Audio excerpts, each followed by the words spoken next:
Assalamualaikum warahmatullahi wabarakatuh. Pada kesempatan ini saya akan menyampaikan tentang Nutrition Recommendation for Postpartum Eclampsia. Jadi sedikit informasi ya, bahwa postpartum eclampsia ini memang jarang terjadi, tetapi ada ya beberapa persen ibu hamil yang ketika hamil itu mengalami eclampsia atau pre-eclampsia, dan itu berlanjut sampai setelah melahirkan ya. Nah, di materi ini saya akan menyampaikan bagaimana rekomendasi terkait dengan gizi untuk ibu hamil yang setelah melahirkan tetap mengalami pre-eclampsia atau eclampsia.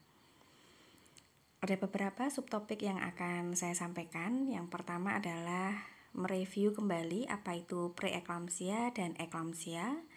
Kemudian kebutuhan energi dan zat gizi makro untuk ibu hamil, ibu yang sudah melahirkan namun masih mengalami preeklampsia dan eklampsia.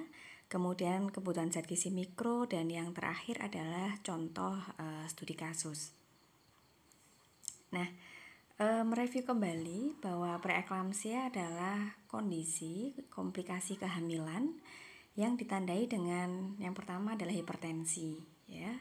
Terjadi peningkatan tekanan darah, kemudian ada protein di dalam urin yaitu sebesar 0,3 gram per liter ya dalam 24 jam urin tampung, dan ini biasanya terjadi pada usia kehamilan lebih dari 20 minggu, disertai dengan satu atau lebih tanda-tanda berikut ini ya, ada sakit kepala, gangguan penglihatan, nyeri pada bagian perut kanan atas ataupun pada di bagian bawah tulang rusuk ya.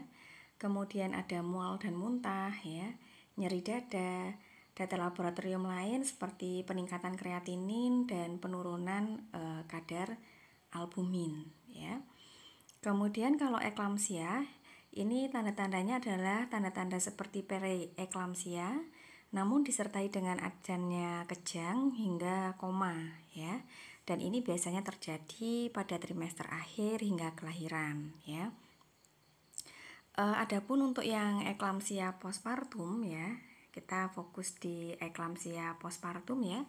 Ini prevalensinya sekitar 11 sampai 44%. Artinya bahwa ada ibu yang hamil kemudian melahirkan dan eklampsianya masih ada ya, karena beberapa informasi mengatakan bahwa ibu yang hamil dengan preeklampsia atau eklampsia, nanti eklampsia dan preeklampsianya itu akan hilang ketika ibu itu melahirkan ya. Tapi belum tentu ya, ada yang hilang, ada yang masih berlanjut sampai setelah melahirkan. Nah, bagaimana kebutuhan energi dan zat gizi pada kondisi tersebut ya? Untuk perhitungan kebutuhan energi di sini bisa menggunakan estimated energy requirement ya, pre-pregnancy, artinya adalah sebelum hamil ya. Kemudian ditambah dengan 500 kilokalori. Nah, kenapa 500 kilokalori penambahnya? Karena di sini kondisinya adalah ibu itu sudah melahirkan dan persiapan untuk menyusui ya, dengan asumsi bahwa produksi ASI itu sekitar 780 mili atau 67 kilokalori per mili ya, sehingga perlu penambahan energi sebesar 500 kilokalori. Nah, untuk perhitungan aktivitas fisiknya ya, di sini bisa merujuk pada ketentuan ini di mana dikatakan sedentary itu koefisien dari physical activity-nya adalah 1, kemudian aktivitas rendah adalah 1,12, aktif 1,27 dan sangat aktif 1,45. Nah, bagaimana cara mendapatkan koefisien ini ya? Mereview kembali. Mungkin di ilmu gizi dasar ya sudah disampaikan bagaimana cara menghitung kebutuhan energi dan cara menentukan koefisien dari physical activity ya. Ini saya review lagi.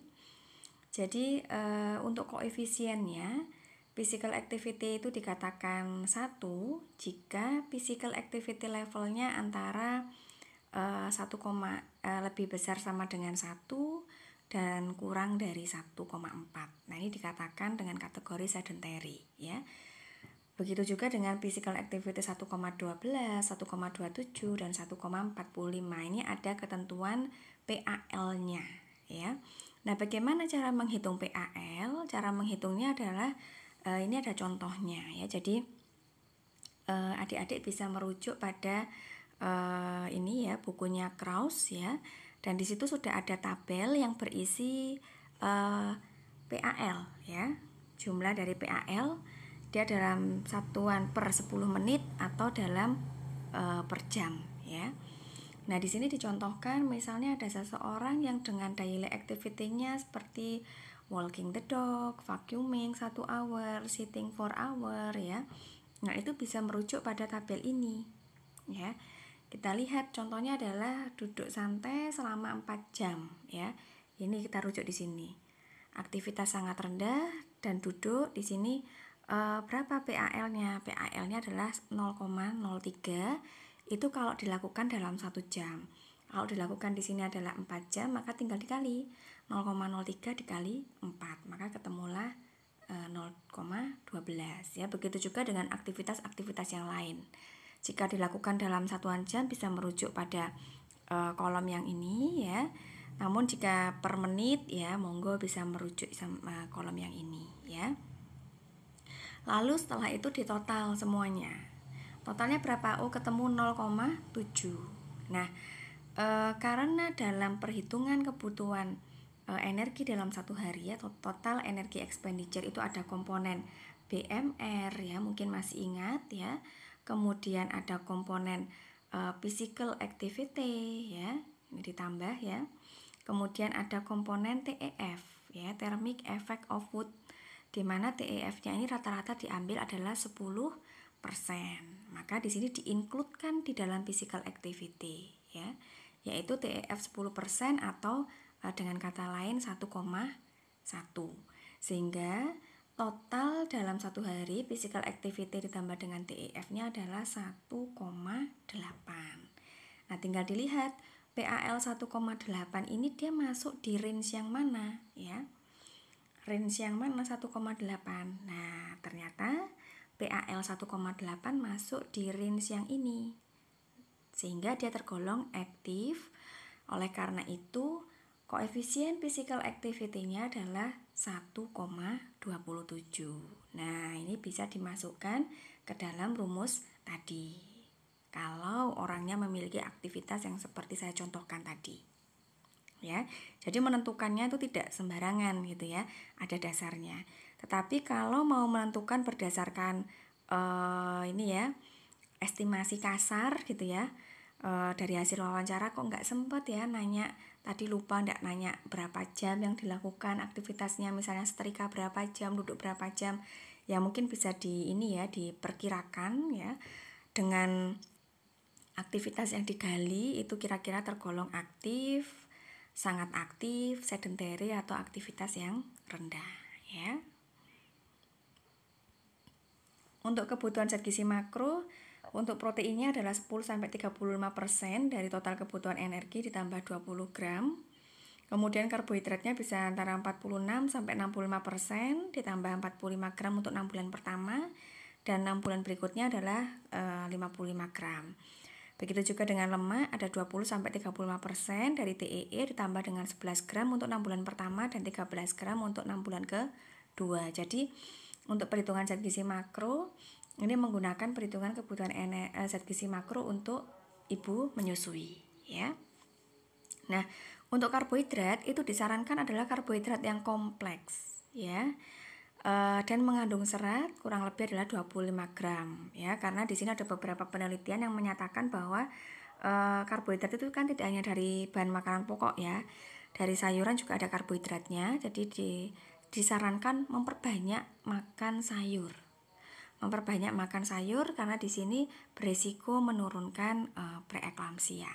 Ya, harapannya meskipun sudah preeklamsi itu resikonya untuk berlanjut ya, preeklamsinya itu bisa menurun ya. Untuk gula dibatasi ya, kita punya panduan sendiri di pedoman gizi seimbang ya, tumpeng gizi seimbang. Untuk gula memang dibatasi 1 hari maksimal 4 sendok makan, atau bisa menggunakan rujukan WHO ya, karena gula ini meningkatkan resiko preeklamsi, maka dibatasi kurang dari sama dengan 10% dari TEE. Sebenarnya antara 5 sampai 10% dari TEE, ya. Itu. Kemudian untuk protein, nah ini untuk ibu yang setelah melahirkan, biasanya ada yang mitos ya, ada yang mengurangi jumlah protein yang dikonsumsi dengan anggapan bahwa lukanya nanti sukar sembuh seperti itu. Nah, ini perlu diedukasi ya bahwa protein ini perlu untuk apa? Memperbaiki jaringan yang rusak ya pasca melahirkan, kemudian memberikan rasa kenyang ya, menjaga gula darah ya, dan sebagai sumber zat besi ya. Dan protein ini bisa diperoleh melalui lauk hewani maupun lauk nabati ya. Kemudian untuk lemak ya, lemak ini juga diperhatikan ya, yang dianjurkan adalah omega 3 ya, dimana konsumsi omega 3 lebih dari sama dengan 250 mg per hari ini bisa menurunkan resiko preeklamsi ya. Kalau lemak di sini bisa digunakan minyak ya, karena kan minyak ini biasanya pilihlah minyak yang cair pada suhu ruang ya, karena omega 3 itu kan sebenarnya turunan dari PUFA, polyunsaturated fatty acid atau asam lemak rantai ganda ya. Rangkapnya rantai rangkap yang ganda ya. Nah, ciri-ciri dari asam lemak tak jenuh rantai ganda ya, jadi PUFA tadi yang tak jenuh ya. Rantai ganda itu yang tak jenuh ya, maksud saya ciri-ciri dari asam lemak rantai asam lemak tak jenuh rantai ganda, baik itu tunggal maupun lebih dari satu, itu cair pada suhu ruang ya. Sedangkan kalau dia padat pada suhu ruang, itu merupakan ciri-ciri bahan makanan yang tinggi asam lemak jenuh ya. Kemudian selain zat gizi makro, WHO juga merekomendasikan zat gizi mikro, yaitu kalsium ya. Baik WHO tahun 2011 ataupun 2013 merekomendasikan untuk pemberian suplementasi kalsium untuk ibu yang asupan kalsiumnya rendah. Nah, ini ya. Jadi adik-adik bisa menggunakan dietary assessment ya, metode-metode yang ada di dalam dietary assessment untuk mengetahui apakah asupannya kalsium itu rendah atau cukup. Kalau rendah, bisa direkomendasikan pemberian suplementasi kalsium ya, untuk mencegah agar tidak terjadi preeklamsi dan eklamsi yang lebih lanjut ya. Nah, ini ada beberapa bahan makanan yang dia juga mengandung kalsium ya. Ada susu, ada keju ya, ada ikan sarden, ada salmon, brokoli ya, bayam ya, tahu juga ada ya, 1 ons itu 500 gram, dimana 1 ons itu kan sama dengan 100 gram ya. Ini kan satu porsi kita makan ya, satu porsi kita makan 100 gram ya, lumayan ada 500 gram kalsium ya. Kemudian 1 gelas susu kedelai itu 19 mg ya. Yang dibutuhkan sekitar 1500 mg sampai 2000 mg kalsium ya. Ini jadi lumayan lah, makan 3 porsi itu sudah bisa memenuhi ya harusnya ya. Tapi kalau misalnya pada waktu pengolahan ada yang rusak ya, atau ketika diabsorpsi itu tidak 100% terabsorpsi karena ada bahan-bahan lain yang dikonsumsi yang mengandung zat gizi yang menghambat absorpsi kalsium, nah sehingga di sini perlu tambahan bahan makanan ya. Kalau dari bahan makanan tidak cukup, baru diberikan suplementasi ya. Kemudian ada natrium. Nah, ini ya, biasanya kita terjebak di tekanan darah. Karena ciri-ciri preeklamsi dan eklamsia itu kan ada tekanan darah tinggi atau hipertensi, kita biasanya langsung memberikan dietnya rendah garam ya. Tunggu dulu ya, untuk kasus preeklamsi dan eklamsia ini memang etiologinya itu memang tidak diketahui pasti, baik etiologi maupun patofisiologinya ya. Sedangkan hipertensi itu hanya tanda dan gejala, bukan etiologi. Nah, sehingga di sini meskipun pasien mengalami hipertensi, maka tidak direkomendasikan untuk pembatasan natrium pada kondisi preeklamsia maupun eklamsia ya. Sehingga untuk kebutuhan natrium ya pada umur 19 sampai 49 tahun untuk AKG, nah ini masih menggunakan Permenkes yang lama ya, mohon maaf. Permenkes yang tahun 2019 juga sudah ada ya, kurang lebih juga 1.500 mg. Atau mengikuti standar WHO ya, yaitu 2.000 mg ya. Atau maksimal kalau menurut tumpeng gizi seimbang adalah 1 sendok teh. Nah, 1 sendok teh ini kan berarti sama dengan rekomendasi WHO ya, karena di dalam 1 sendok teh garam itu mengandung 2000 mg natrium ya. Maksimal adalah 1 sendok teh dalam 1 hari. Nah, bahan makanan yang merupakan sumber natrium ada garam dapur, ada kecap. Hati-hati dengan ikan ya. Ikan yang diasinkan atau dipindang ya, telur asin itu juga kaya akan natrium ya. Untuk zat besi ini diberikan ya untuk jika ada anemia ya. Ini ada beberapa indikator atau parameter yang digunakan pada kondisi anemia ya. Nah, hati-hati pemberian zat besi pada kondisi eklamsi ataupun preeklamsi, karena kondisi di mana kelebihan zat besi ya ini bisa menyebabkan terjadinya stres oksidasi yang yang merupakan bagian dari patogenesis dari preeklamsi, sehingga hati-hati pemberian zat besinya. Lebih baik diberikan melalui bahan makanan ya. Untuk angka kecukupan gizinya mohon maaf bisa menggunakan yang tahun 2019 ya. Kemudian untuk zat besi, ini asupan atau absorpsinya bisa maksimal jika dibantu oleh vitamin C. Makanya jangan lupa untuk mengkonsumsi bahan makanan sumber vitamin C. Namun tidak disarankan untuk mengkonsumsi suplementasi vitamin C. Ya, ini tidak disarankan ya. Tapi kalau dari bahan makanan sumber vitamin C boleh ya. Kemudian untuk zat besi ini sebaiknya dipilih yang bahan makanan sumber hewani yang mengandung zat besi. Kenapa? Karena bioavailability-nya lebih besar daripada bahan makanan yang dari nabati. Sama-sama ada zat besinya, tapi yang diserap tubuh lebih banyak itu yang dari bahan makanan sumber hewani atau yang disebut dengan FE yang tipe hem ya, itu yang dari hewani, sedangkan yang non hem itu yang dari nabati. Jadi yang diserap lebih banyak itu adalah yang hem ya. Kemudian untuk vitamin D, ini juga WHO tidak merekomendasikan adanya suplementasi. Sebisa mungkin vitamin D-nya adalah dari sinar matahari ya. Untuk kebutuhan vitamin D bisa diupdate menggunakan Permenkes tahun 2019 ya. Ini saya masih menggunakan 2013 ya. Dan jangan lupa selain makanan juga perlu paparan sinar matahari untuk mengaktifkan vitamin D di dalam tubuh ya.